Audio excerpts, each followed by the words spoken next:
안녕하세요. 오늘 여러분이 보내주신 자료들 한번 깊이 파고들어 보겠습니다. 최근에 보니까 스위스 프랑 예금이 반년 만에 2배나 늘었다. 뭐 이런 소식이 있던데 이게 참 흥미롭더라고요. 네네, 그렇죠.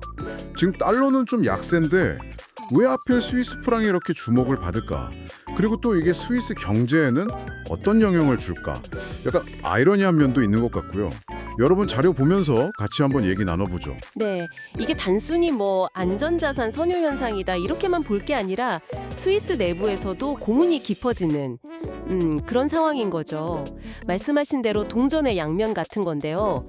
일단 달러 약세 배경부터 좀 짚어봐야 할 것 같아요. 맞아요. 그 자료에서 보니까 주요 6개국 통화 대비 달러 가치, 그 달러 인덱스 있잖아요. 이게 올해 상반기에만 10% 넘게 10.8%였나요? 그렇게 하락했다고 나오더라고요. 네, 맞습니다. 10.8%. 그게 1973년 상반기 이후로 가장 큰 하락폭이라고 하죠. 와, 굉장히 많이 떨어진 거네요. 그렇죠. 특히 스위스 프랑에 대해서는 14% 이상 가치가 떨어졌으니까요. 14%나요? 네, 그 배경을 좀 보면 자료들에서 공통적으로 지적하는 게 당시 트럼프 행정부의 무역 정책 관련 불확실성 뭐 이런 것도 있었고 또 미국의 신용 등급 문제나 재정 적자, 심지어 연준의 독립성 이슈까지 거론됐거든요. 복합적이네요. 네, 그러면서 달러가 예전 같은 안전자산 지위를 좀 잃어가는 거 아니냐 이런 분석이 나온 거죠.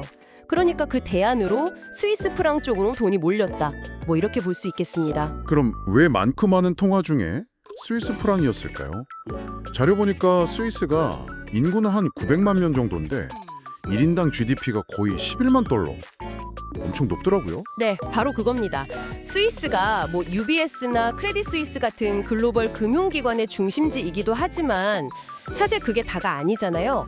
자료에서도 나오지만 정밀기계, 화학, 시계 같은 이런 고급 제조 기반이 아주 탄탄하고요. 아, 맞아요. 시계. 네, 그리고 또 노바티스나 로슈 같은 제약 바이오 쪽도 세계적인 강국이거든요. 그렇군요. 게다가 또 영세 중립국 지위 그리고 뭐 법치주의가 잘 확립되어 있어서 사회나 정치적으로 굉장히 안정되어 있다는 점 이런 것들이 다 합쳐져서 스위스 프랑을 아주 매력적인 피난처로 만드는 거죠. 아, 그래서 그 자료에서도 무역 갈등이 심했을 때 그때 달러 대비해서 스위스 프랑이 가장 강세를 보였다 이런 얘기가 나오는 거군요. 네네, 딱 그 시점 지난 4월 초에서 7월 초를 짚어서 이야기하더라고요. 근데 여기서부터가 진짜 재미있는 부분인 것 같아요.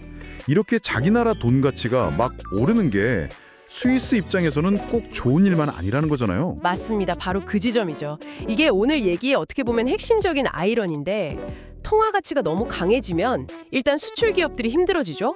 가격 경쟁력이 떨어지니까요. 그렇죠. 물건값이 비싸지니까. 네, 반대로 수입 물가는 싸지니까 이게 디플레이션, 그러니까 물가가 계속 하락할 수 있다는 압력으로 작용하는 거고요. 디플레이션 우려. 네, 그래서 여러분이 주신 자료에도 나오지만 스위스 중앙은행이 이미 기준금리를 0%까지 내렸어요. 작년 3월 이후로 벌써 6번째 인하라고 하던데요. 0%요? 와. 네, 근데 그걸로도 부족해서 심지어 마이너스 금리까지도 검토하고 있다. 이런 이야기가 나옵니다. 마이너스 금리까지요? 네, 실제로 지난 5월 소비자 물가 상승률이 4년 만에 처음으로 마이너스를 기록했다는 데이터가 있거든요. 이런 우려가 그냥 기우가 아니라는 걸 보여주는 거죠. 이야, 그러니까 안전하다고 돈이 몰리는데 그게 오히려 스위스 경제에는 부담이 되는 정말 역설적인 상황이네요. 그렇죠. 중앙은행 입장에서는 정말 골치 아픈 문제일 겁니다. 통화 강세를 막아야 하는데 그렇다고 금리를 더 내리기도 쉽지 않고요. 자, 그럼 오늘 이야기를 좀 정리해보면요. 달러가 약세를 보이고 또 스위스 자체의 어떤 경제적, 정치적 안정성 때문에 스위스 프랑 수요가 크게 늘어났는데 네. 근데 그 결과로 스위스 중앙은행은 오히려 통화가 너무 강해지는 것, 그리고 그로 인한 디플레이션 압력이라는 또 다른 고민거리를 안게 된 셈이죠. 그럼 이게 듣고 계신 여러분께는 어떤 의미가 있을까요? 결국 세계 경제가 불확실할 때 우리가 찾게 되는 안전이라는 가치조차도 그 이면을 들여다보면 이렇게 복잡한 경제적 딜레마를 안고 있다는 점을 보여주는 것 같습니다. 그러니까 글로벌 경제 동향을 보실 때 이런 좀 다층적인 측면을 같이 고려하시면 훨씬 더 깊이 있는 이해가 가능하지 않을까 싶네요. 네, 그렇겠네요. 그래서 마지막으로 이런 질문을 한번 던져보고 싶습니다.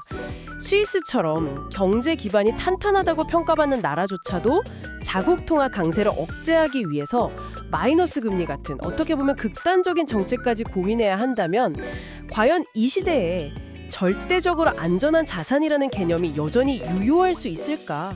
한 번쯤 생각해 보시면 어떨까 싶습니다.